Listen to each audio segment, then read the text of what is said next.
Dizem que carinho é tocar no mundo do outro com respeito. E hoje nós vamos tocar num mundo que é, no mínimo, surpreendente, repleto de resiliência, fé, amor e, por que não dizer, força e superação.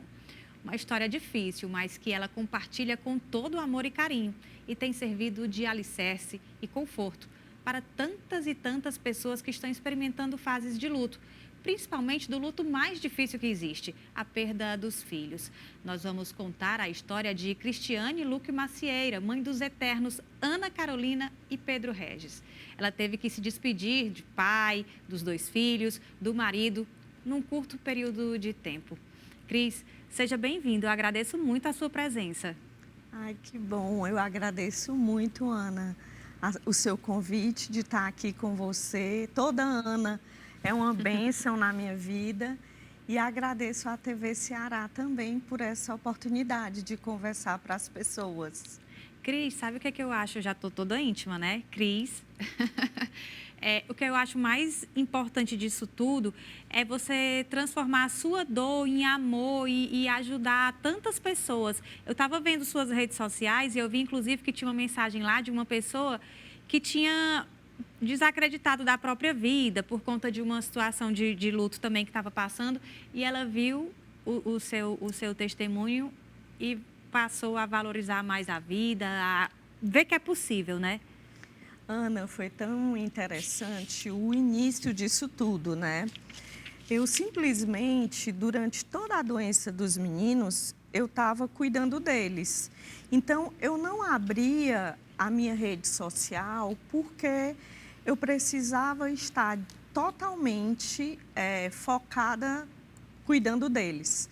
E eu sempre fui muito reservada. Quem me conhece, assim, eu fui professora e tudo, eu nunca gostei de internet, nunca gostei de mídias, nunca. E o pai amava, né? O pai biológico, que não era mais o meu esposo. E aí, um dia, depois de 6 meses que a Ana faleceu, de uma forma inusitada, eu abri minha rede, meu Instagram. De repente, eu vi 3 mil pessoas, eu tinha 1.500 pessoas, aí foi para 3 mil pessoas, depois foi para 4 mil, 10 mil, 15 mil. Aí eu digo, nossa, o que está acontecendo? Aí eu comecei a ler. Cris, você é uma fortaleza, nós estamos com você. E era cada mensagem linda para que acalentasse meu coração e, ao mesmo tempo, eu percebi que pessoas me perguntavam qual foi a receita, como você passou por isso, em meio a várias mensagens. E aí eu percebi também, Ana, que tinha algumas pessoas que disseram assim, olha, a minha vida está muito ruim, eu ia me suicidar e, de repente, o seu Instagram pulou para mim e eu desisti. Na noite que eu comecei a ler toda a sua história de vida. Aí eu digo, nossa, até então eu não sabia do meu propósito. Até então, eu ainda estava assim, meu Deus, o que é que tu queres de mim? Porque todo mundo foi e eu fiquei. Mas eu sabia que eu sempre li muito a Bíblia, estudei em colégio de freira, tinha esse relacionamento íntimo com Deus. Mas eu ainda não tinha percebido o meu propósito. E depois eu comecei a pensar, porque quando a Ana faleceu, 2 meses depois, eu infartei. E quando eu infartei, eu disse assim, oba, eu vou morrer. E isso com o meu amigo, né? E eu comemorei muito esse infarto, porque eu achando que morrendo, eu ia passar para o lugar que os meninos estão, e aí meu sofrimento ia terminar. E o meu amigo disse, Cris, você não vai morrer agora. Seu coração está recuperando e o seu momento não vai ser agora. Como é que você falou? Vi que você falou na entrevista que era a síndrome do coração partido. Sim, existem 2 tipos de infarto. O meu era o infarto tipo 2, que se chama Takotsu, que é quando você tem muito estresse, você tem adrenalina, noradrenalina, que são descargas hormonais na corrente sanguínea. E isso faz com que seu coração fique no alto nível de estresse e não relaxe. E aí foi isso que aconteceu, né? 5 óbitos sequenciados, eu não suportei. E na hora que ele disse, Cris, graças a Deus que é um infarto tipo 2, porque tu já está se recuperando, tu precisa... Ana, eu fiquei tão triste. Aí depois eu digo, não, Deus, mas tu quer alguma coisa de mim? Agora o quê? Eu não conseguia ver, eu não conseguia entender. E depois eu vi, nossa, mas eu posso responder cada mãe com palavras e, através da minha experiência, eu posso levar elas a um pouquinho de consolo. E assim eu comecei a consolar 1, 2, 3. E aí eu vi que isso me fazia muito bem. Claro que tem dias, a gente tem uma situação assim, um dia de cada vez, como a Ana Carolina falava. Então, assim, tem dias que eu não estou bem, tem dias que eu estou bem. Então, assim, no dia que eu estou bem, eu olho 1000 mensagens, vou respondendo. No dia que eu não estou bem, eu não respondo. Então, eu vou no meu tempo, sabe? Naquele meu caminhar. Como foi o início de tudo? Porque a maternidade sempre é um marco, né? É um divisor de águas na vida de toda mulher. Como foi para você? Olha, o início, eu sempre quis ser mãe. E aí eu demorei 5 anos porque eu não conseguia ter filhos. Aí eu fiz um tratamento e no primeiro mês eu consegui engravidar. E foi o dia mais feliz da minha vida. Foi quando a Ana nasceu e depois o Pedro Rez nasceu. E eu era mãe, era professora de faculdade, era chefe de equipe de fisioterapia e concursada de um hospital da prefeitura do município. Era muito trabalho, né? Muito, mas é porque a fisioterapia, ela é muito importante, mas infelizmente com um emprego só, a gente não consegue se manter, como alguns outros que a gente sabe, né? E aí eu precisava de alguns trabalhos. Quando foi aos 13 anos, a Ana teve febre. E era uma febre que a gente não conseguia descobrir de onde era. Essa febre durou 3 semanas até a gente descobrir que era uma leucemia. E aí eu tive que fazer uma decisão. Eu digo, eu decido que eu quero ser mãe. Eu sei que eu era esposa, eu era tudo naquele momento. E sabia que a partir do momento que eu tinha feito a decisão, as outras coisas iam ficar de lado. E eu me lembro de uma preocupação da minha mãe, porque eu e o meu esposo, que era médico, nós resolvemos levar a Ana para São Paulo, porque Fortaleza ainda era um embrião no câncer infantil. E nós resolvemos levar para São Paulo. Aí minha mãe chegou e disse, filha, você sabe, né, que você indo para São Paulo, você vai desorganizar seu casamento e você pode perder seu marido. E aí, Ana, eu disse, entre meu marido e minha filha, eu escolho minha filha. E aí foi nessa situação, até aí a gente não sabia que tinha síndrome. Mas estava muito assim na minha vocação que ou era eu largar tudo e ir com a minha filha para esse momento, ou eu ficar fazendo tudo que eu fazia e terceirizando ela e dando assistência, desculpa, até a forma não convencional, meia boca, né? Ficar olhando. E eu nunca quis isso. Eu digo, já que ela está doente, eu quero dar o meu melhor. E câncer é câncer. Você não sabe, através de um câncer, se a pessoa vai sobreviver, se a pessoa vai chegar à cura, se a pessoa vai ter uma remissão. Então, eu sabia da gravidade. E aí, eu não tinha nenhuma dúvida quando eu escolhi. E aí você foi para São Paulo com ela, fez o tratamento, dessa vez Sim, ela ficou curada, não foi. foi? O tratamento durou 2 anos e meio, era para durar 2 anos. E ela teve algumas complicações, isso acontece que é muito normal. E aí, essa situação de complicação, como sinusite encarcerada nos seios, ela teve uma queda e fez estreptococcus na pele. Então, isso tudo demora um pouco o tratamento, porque aí tem que parar, tomar antibiótico. E aí foram 2 anos e meio. Naquela época, em 2009, você tinha a cura se 2 anos a doença não voltasse.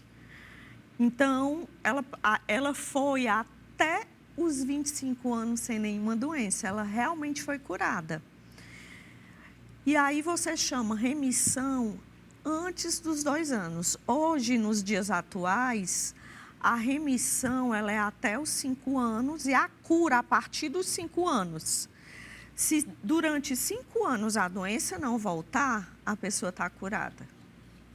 E aí vocês retornaram para Fortaleza e tudo, ela se formou médica, não foi? Aí a gente voltou para Fortaleza e aí ela disse, mamãe, eu quero cuidar de pessoas. Eu quero cuidar de pessoas, eu quero fazer o que fizeram comigo. Eu quero salvar vidas. E aí eu digo, filha, tu tem certeza? Porque medicina, meu pai era médico e eu quis fisioterapia porque eu queria ter, assim, um tempo para minha família. E meu pai, enquanto médico, ele não tinha esse tempo específico para a família. E era uma coisa que eu tinha escolhido para mim. Aí ela, não, mamãe, eu quero medicina. Aí o que aconteceu, Ana? Ela não passou em medicina em Fortaleza. Mas a cada 3 meses a gente ia para São Paulo. E o Cláudio padrasto disse assim, Ana, abra seu leque de opções, você vai para São Paulo. Escolha faculdades em São Paulo que você possa fazer a medicina lá. Aí ela, Cláudio, mas tão longe de casa, Ana, são 3h20 de voo. Qualquer coisa, a gente vai estar lá com você. E aí, Ana... Ele foi um paizão também, né, pros ele meninos? sempre foi, assim, um pai. Eu digo assim, era meu anjo da guarda, minha alma gêmea. Ele era um pai para os meus filhos. Ele era o meu tudo. Posso dizer isso. Claro que Deus é meu tudo, mas ele era a minha coluna, a minha fortaleza dentro da minha casa. E aí ela fez a faculdade, não foi lá? Isso, aí ela passou em 2 faculdades e aí ela escolheu a Uninove. E aí, dentro desse ínter, ela ficou morando lá só, né? E eu desesperada, porque até então ela era criada numa redoma. Ela era, por exemplo, era uma filha que não sabia cozinhar, não sabia lavar as peças íntimas. Então, assim, ela era criada como um bebê gigante. E, assim, quando ela saía, eu ia buscá-la. E aí, de repente, ela vai para São Paulo. Aí, o que eu fiz? A faculdade, num canto aqui da rua, eu aluguei um apartamento em frente, para que ela não precisasse de transporte público, para que ela não precisasse pegar o táxi, que naquela época... Ela continuava numa redoma, né? Eu tentava, né? Aí, o Cláudio, meu bem, a melhor escola é a escola da vida. Deixe sua filha viver. Vamos deixar a Ana fazer o que ela quiser, ela já sofreu tanto. Aí eu digo, amor, você tem razão. E aí, assim, eu deixei. Vamos supor que eu relaxei, Ana. Aí eu digo, deixa minha filha viver e ser feliz. Na verdade, ela teve a recidiva, né, do câncer, ou foi o diagnóstico do Pedro antes disso? Não, aí com 2 meses que ela estava fazendo medicina, o Pedro caiu jogando bola. E aí teve uma ruptura de ligamento. E aí o médico operou o ligamento. Só que ele ficou bom, foi para a escola. Aí sofreu um assalto, uma quadra do colégio. Eu digo, bendito esse assalto. porque aí a gente pôde ver que ele estava com um tumor de 9 centímetros. E através disso eu digo, meu Senhor, e agora? Eu vou para o mesmo lugar que a Ana foi tratada, porque se eu fizer uma diferença e alguma coisa sair errada, eu nunca vou me perdoar enquanto Cris, enquanto mãe. E aí eu liguei para a médica de São Paulo, ela, Cris, venha amanhã. Eu sei que a gente fez a biópsia aqui, a gente viu o tipo de célula. Quando a gente chegou lá, as lâminas estavam todas prontas, tudo pronto. Mas São Paulo é São Paulo, eles sempre revisam, sempre vão ver as coisas por causa da tecnologia. O operacional é diferente.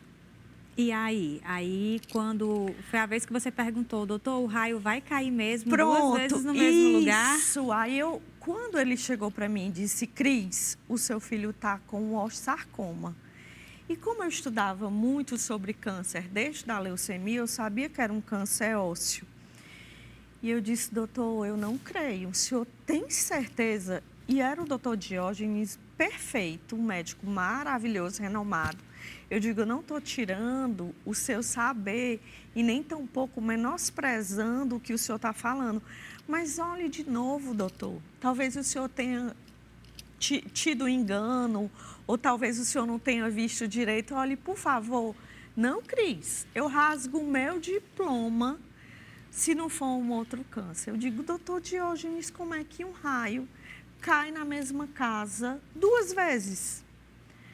E aí, Ana, eu não sabia, porque ele veio me falar de uma síndrome chamada Li-Fraumeni. E que eu deveria ter pesquisado essa síndrome, e hoje eu vejo que toda criança que tem câncer, ela deve ser pesquisada por um geneticista. Principalmente se tiver um osteosarcoma, gente. Porque um câncer em uma criança não é normal. E o osteosarcoma, ele sempre está aderido a Li-Fraumeni ou outro tipo de síndrome. E naquela época, eu não tinha esse conhecimento e não tinha tantos casos de Li-Fraumeni. E olha a coincidência, uma semana após o diagnóstico do Pedro, o Regis, pai biológico, foi diagnosticado com leucemia crônica. Nesse tempo, a Beatriz, né, que era a filha dele do segundo casamento, a mais novinha. Estava saudável, estava saudável, não tinha tido nada ainda. Era o Pedro e o Regis. Aí eu levei o Pedro para Tatá. O Regis, como era uma leucemia crônica, porque existe a leucemia aguda e a crônica. Qual a diferença? A aguda, a medula é boa. A crônica, a medula é boa. A aguda, as células se autodestroem e aí você tem um risco de óbito, de morte. A Biazinha era a filha do segundo casamento e ela estava saudável ainda, então o Pedro se tratou e o resto ficou sendo monitorizado. Não precisava de tratamento.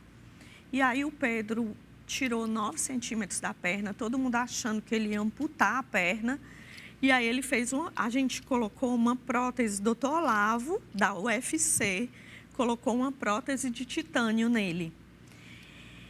E para honra e glória do Senhor, todo mundo depois, assim, ele fez 6 meses de químio antes, fez a cirurgia e 6 meses depois. Aí os amigos e a família do pai, porque a minha era muito pequena, foi buscar no aeroporto. Todo mundo esperando o Pedro na cadeira de roda, esperando o Pedro, assim, de muleta, quando o Pedro sai andando naturalmente.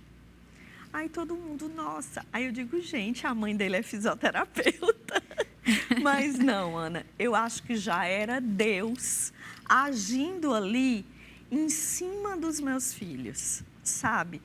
Porque, assim, na verdade, quando isso acontece, que você perde um segmento de uma perna, que acontece isso, não é tão rápido assim, sabe? Eu acho que já tinha ação de Deus nessa situação.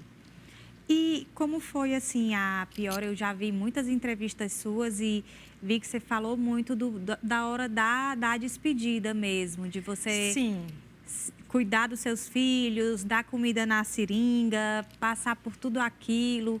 e dizer para sua filha, filha, a minha satisfação é poder cuidar de você. Aham.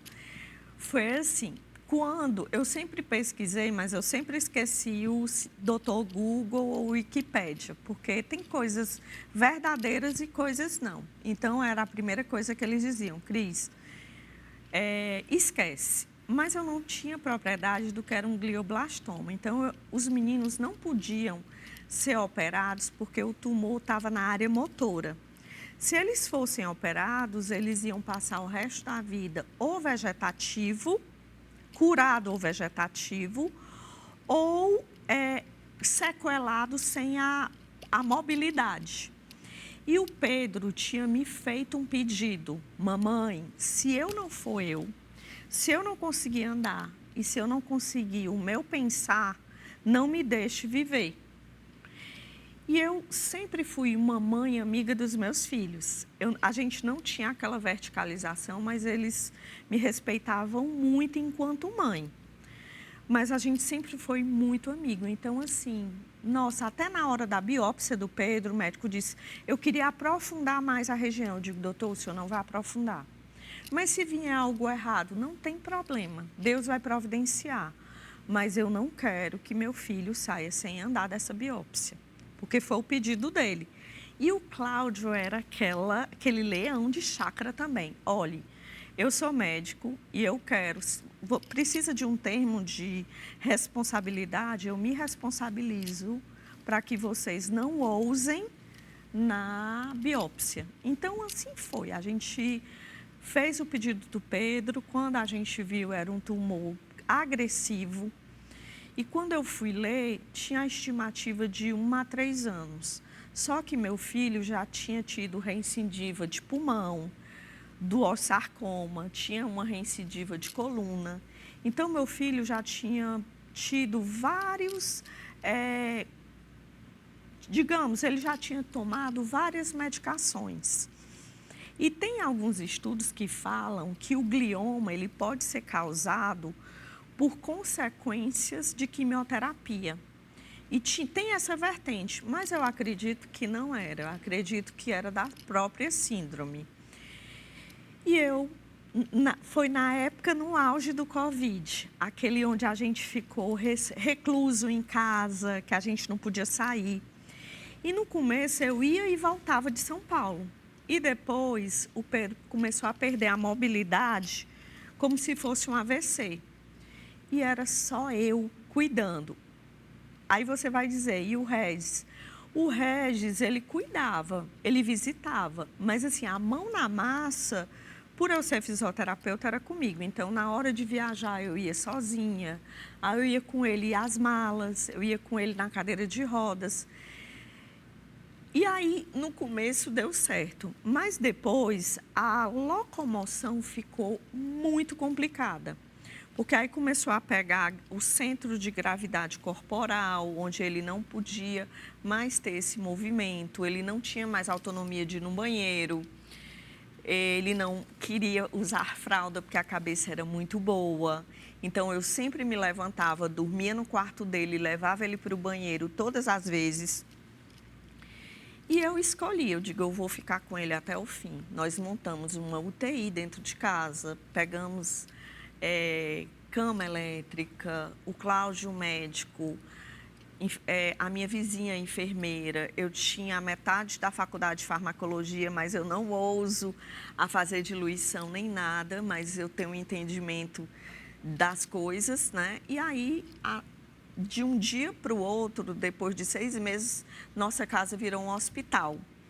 E a cada dia eu via meu filho morrendo lentamente. E uma das frases que mais me chamou a atenção foi quando ele disse, mãe, eu vou virar prisioneiro do meu próprio corpo, porque eu parei esse movimento, agora eu não consigo andar com a outra perna e eu estou perdendo o movimento dessa mão. Eu digo, filho, vamos começar a ter dispositivos de comunicação com os olhos. Quando a mamãe te oferecer alguma coisa e que você quiser, você pisca o olho 2 vezes. E se você não quiser, você fecha os olhos.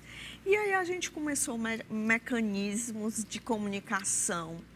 E aí eu ligava, Ana, meu Deus, o teu irmão tá pior. Mamãe, calma, um dia de cada vez.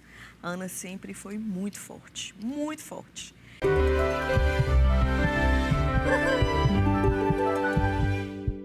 Apoio Cultural Carline Brand, desde 2004, despertando o que há de melhor em você.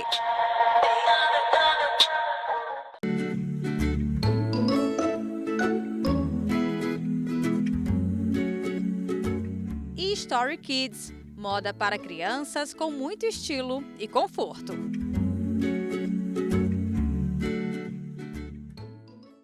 E Teca, moda solar e colorida para meninas autênticas e modernas.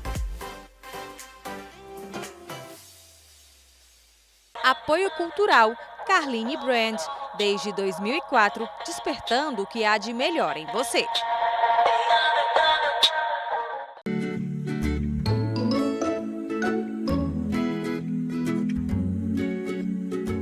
E Story Kids, moda para crianças com muito estilo e conforto. E Teca, moda solar e colorida para meninas autênticas e modernas.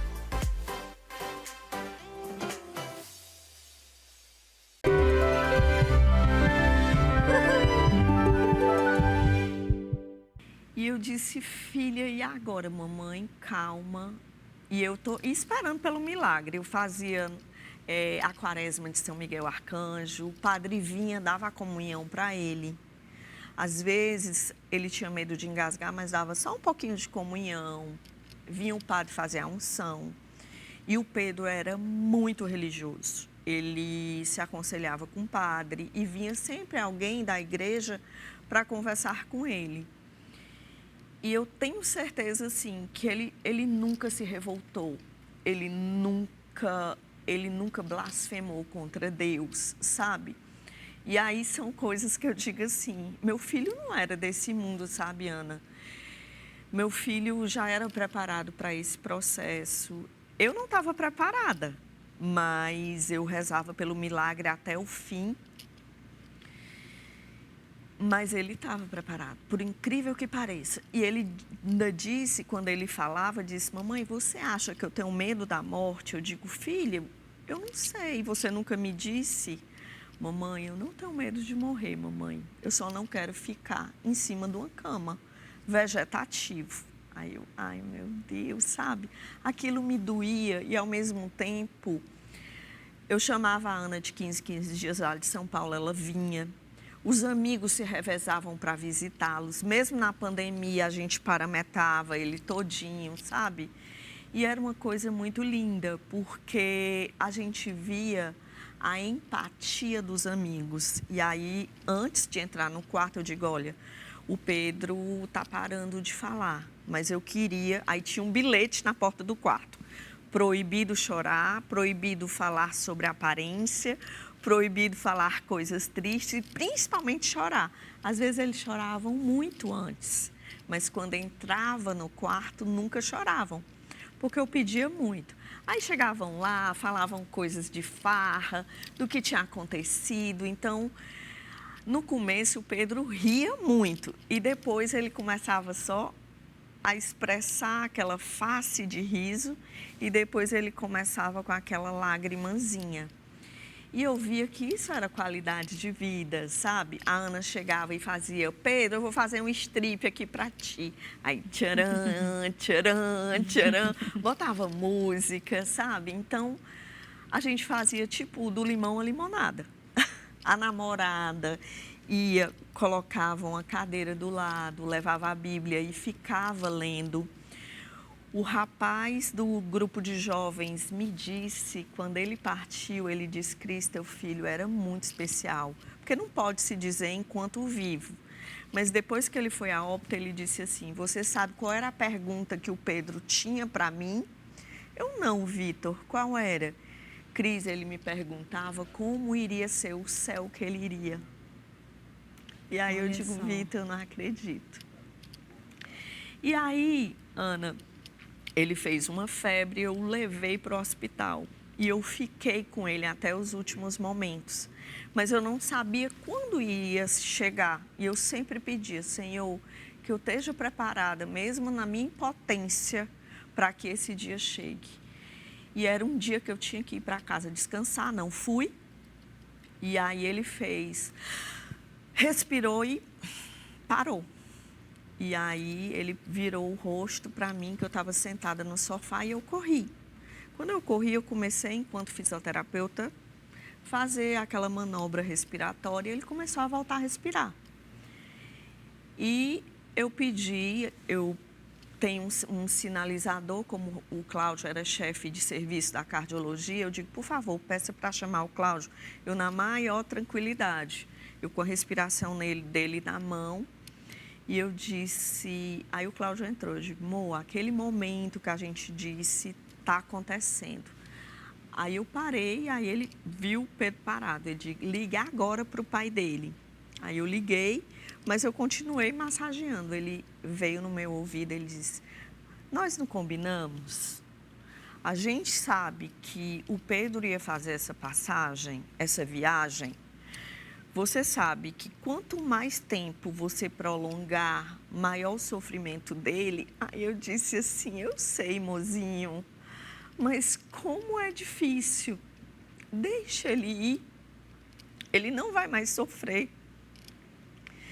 E aí, Ana, eu peguei, eu digo, com todas as minhas forças, eu olhei para ele, eu digo, Pedro, você pode viajar, mamãe vai ficar aqui e eu vou cuidar de tudo que você pediu, porque ele era muito vaidoso.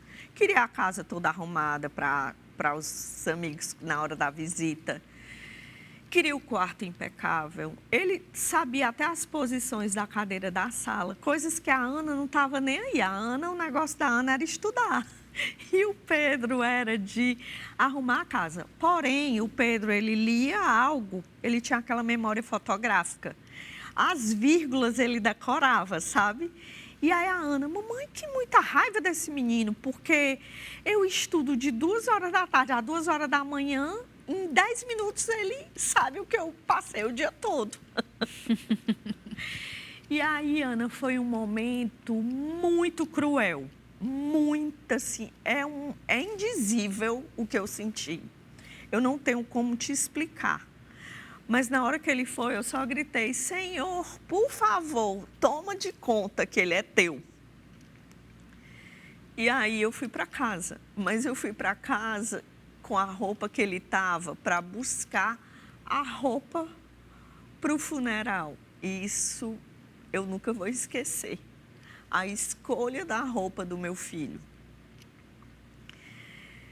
Nossa, foi complicado. E isso eu fiz 2 vezes, né? Então, a Ana, quando ela adoeceu, só complementando a resposta, né? Que você me perguntou sobre as despedidas.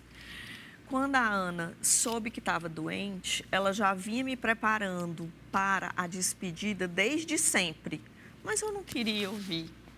Eu sempre evitava esse momento. Você gerou 2 filhos super evoluídos, né? Demais. Eu digo assim, eles eram, quando eu digo assim, perfeitos, e a Ana não reclamou, mas ela deixou uma lista de coisas. Não quero que me faça sofrer demais a distanásia, do termo médico. Não quero que me entubem. Não quero que coloquem sonda nasogástrica ou nasoenteral em mim. E não quero, mamãe, nenhum tratamento off-label, que eram tratamentos novos que estavam em experiência. Ana do céu, só eu e Deus. Aí tu me pergunta, cadê o resto? Nessa época, quando o Pedro faleceu, ele desenvolveu, fora a leucemia crônica, ele teve um linfoma não Hodgkin. Então, ele precisava de tratamento. Precisava se cuidar, né? Precisava cuidar. E uma das coisas, assim, que eu mais vejo na internet é as pessoas dizendo, cadê a mãe desses meninos? Só tu que cuida? Isso não me incomoda, porque a verdade sempre vem à tona, como está vindo agora eu falando para você, né? Com certeza. A internet, eu digo assim, ela é um mundo bom e um mundo ruim, onde você é julgada. E hoje eu posso dizer o real que aconteceu. Mas assim, o resto não cuidava porque ele não podia, estava doente. E eu tinha que assumir e eu assumia com todo amor e carinho. Só que a patologia da Ana, ela teve mais recursos, ela ficou no Sírio-Libanês. E uma outra coisa, porque quando aconteceu com o Pedro, eu ficava perguntando, Ana, e se? Se ela tivesse no hospital mais elaborado, mais, digamos, mais apropriado, mais evoluído de pesquisa, será que ele tinha tido uma chance? E com a Ana eu vi que não. O Pedro ficou 1 ano e 3 meses, a Ana 1 ano de terapia. A Ana teve tudo que o Pedro teve, ainda teve mais um off-label que ela consciente, eu pedi por tudo para ela aceitar. E era um remédio, olha como Deus é perfeito e divino. Era um remédio de R$75 mil a caixa e um outro de 25. O de 25 eu pude comprar, mas o de 75 não, porque eu já tinha usado o dinheiro para congelar os óvulos dela, porque ela queria ser mãe. Eu tinha feito toda uma semântica achando, sempre esperando pelo milagre de Deus. E aí ela disse, mamãe, eu vou aceitar esse off-label. E aí, depois de 20 dias, ela foi fazer a ressonância magnética. Quando ela fez a ressonância magnética, o tumor simplesmente ele estava o dobro do tamanho. E aí eu lembrei do pedido dela. Estava eu, ela e Deus. E a enfermagem que ajudava. E o doutor Olavo Ferrer, que era o onco dela, chegou. E eu disse, doutor Olavo, vamos lá fora. Aí ele, vamos. Doutor Olavo, a ressonância magnética da Ana deu pior, não foi? Minha filha, deu sim, deu pior. Doutor Olavo, eu não quero mais. Agora foi difícil, Ana. Eu não quero mais seguir com essa terapia. Ela me pediu para que, se um off-label não tivesse surtindo efeito, que eu não continuasse. E eu quero honrar o pedido da minha filha. A senhora deixa eu levá-la para a UTI? Eu, jamais. Foi o segundo pedido dela e eu não vou levá-la para a UTI. Eu vou acatar todos os pedidos dela e ela vai ficar aqui. O que a gente pode fazer para que a Ana não sofra? Aí ele disse, a morfina que nós estamos fazendo, a Novalgina de 1 grama para que ela não tenha aquela pressão, porque era um tumor gigantesco, e ela tinha muita náuseas e muita dor de cabeça. E ele também dava o Nauzedron, que era o ondansetrona, o antiemético para evitar vômitos.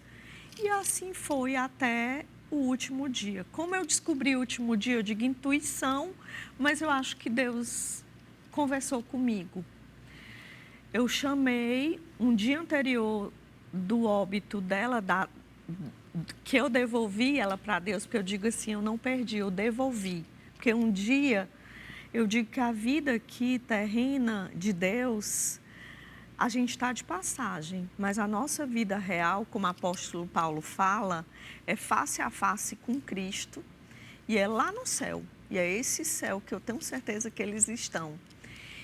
E aí eu peguei, aí fiz todas essas situações, né? Mas tinha uma coisa que eu me lembro muito, assim, foi na hora do banho, que eu levava ela para o banho e eu queria banhar. Aí ela chegou e disse, mamãe, eu estou te dando tanto trabalho, ela ainda estava consciente, eu estou te dando tanto trabalho, tu vem me lavar, tu vem dar banho, tu perdeu a avó Dedete, tu perdeu o vô Leôncio, tu perdeu o Pedrinho, tu perdeu o Cláudio.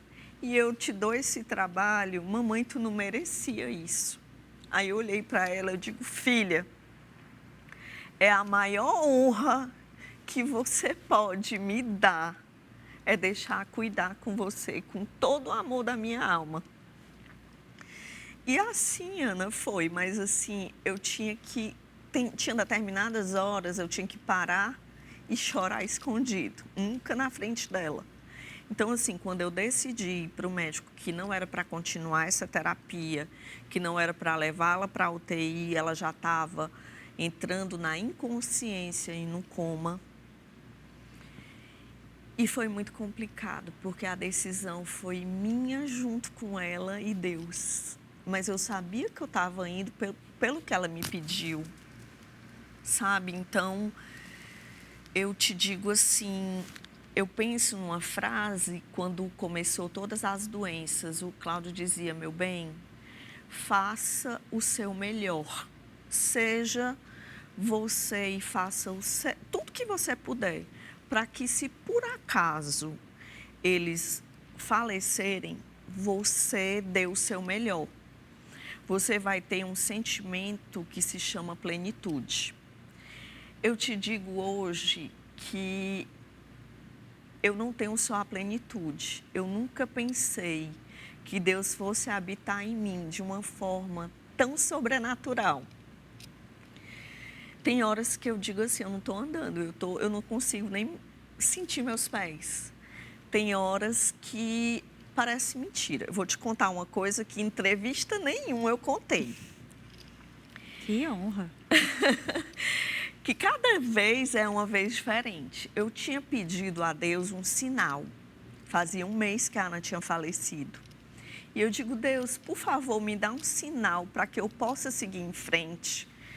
Me dá um sinal que eles estão bem, ou só que a Ana esteja bem, que o Pedro eu sabia que estava bem, porque o padre Antônio Furtado, do Shalom, dizia que o Pedro era um menino dos céus e que Pedro é santo, é um menino santo.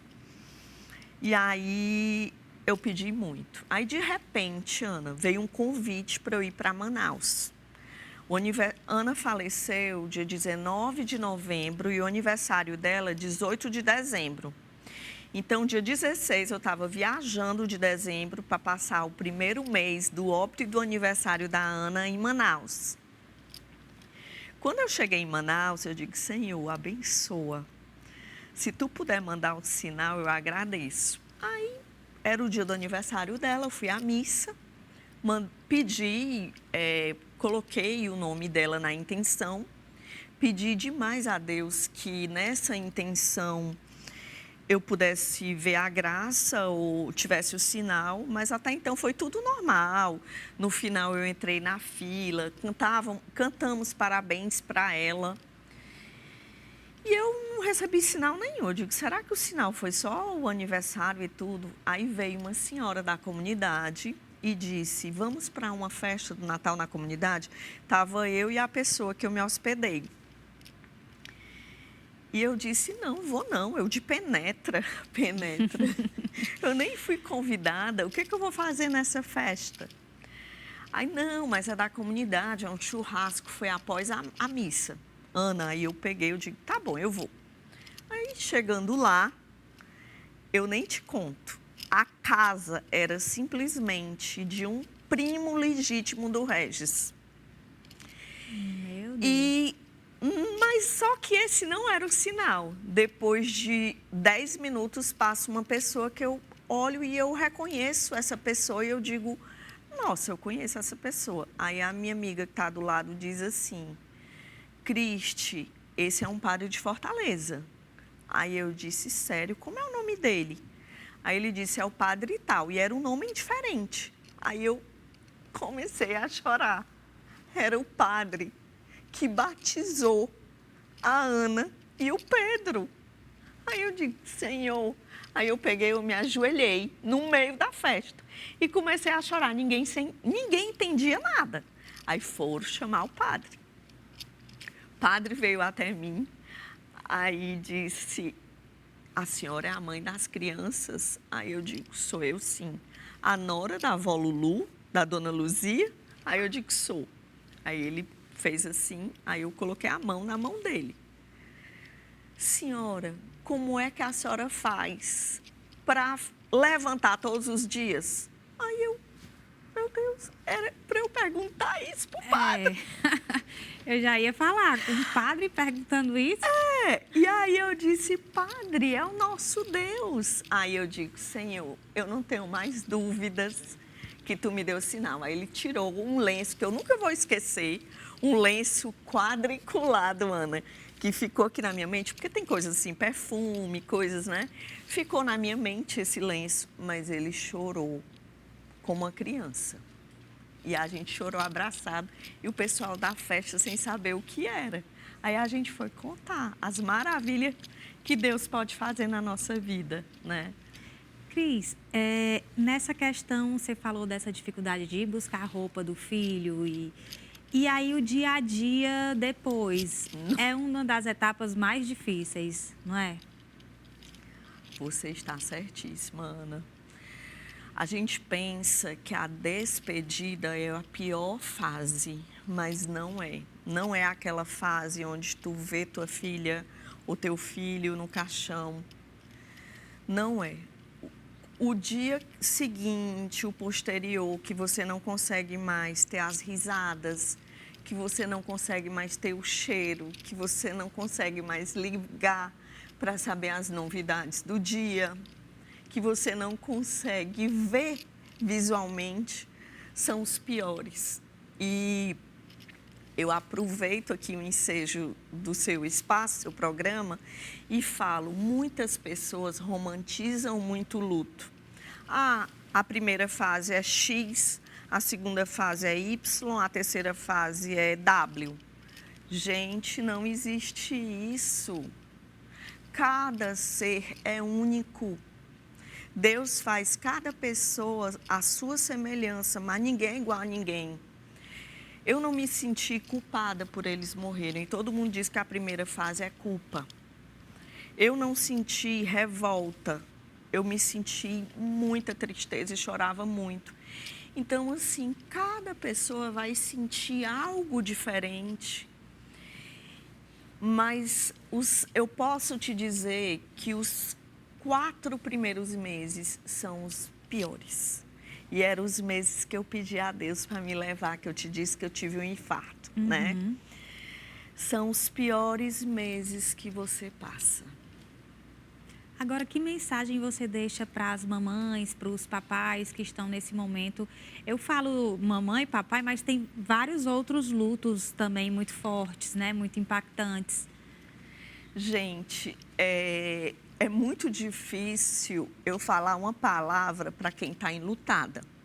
Não existe palavra nenhuma que possa diminuir a dor de um luto. Mas eu posso dizer para vocês que um abraço é muito bem-vindo. A pessoa você tem um amigo que está perto, olha, Cris, eu estou aqui perto de você, o que você precisar, eu estou aqui. Não, palavras feitas não fazem efeito. E eu digo para vocês, procurem a Deus, porque com Ele é difícil, mas sem Ele, gente, é impossível. Existe Isaías 43, quem como Deus? Ninguém como Deus. Isaías 46 fala, Deus é único. E eu digo isso para vocês que estão de casa. Tem gente que no começo fica tão chateado com Deus, isso é normal, gente.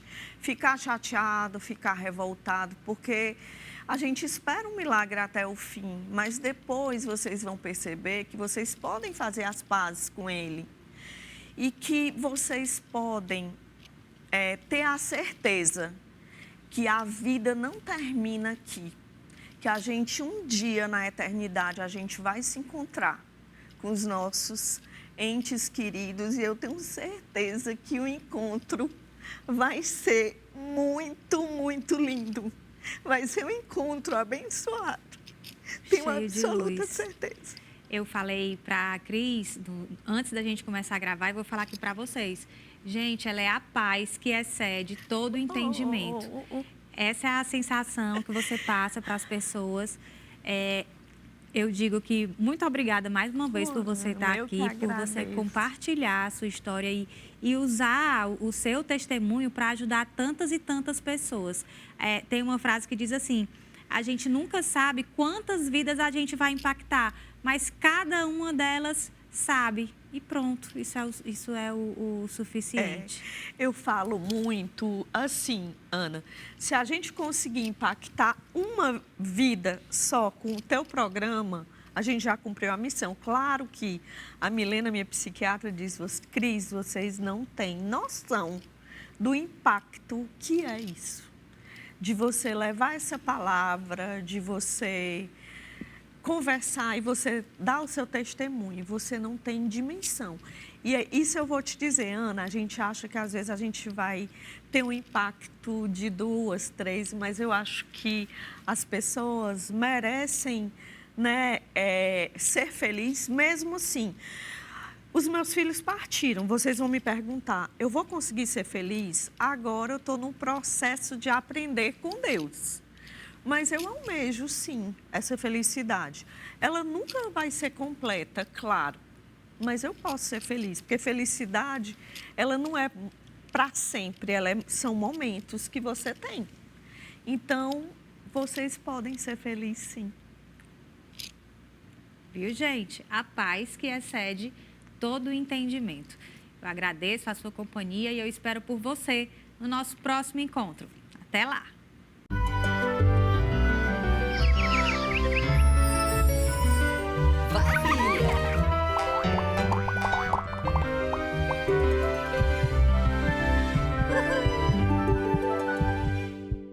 Apoio Cultural Carline Brand, desde 2004, despertando o que há de melhor em você.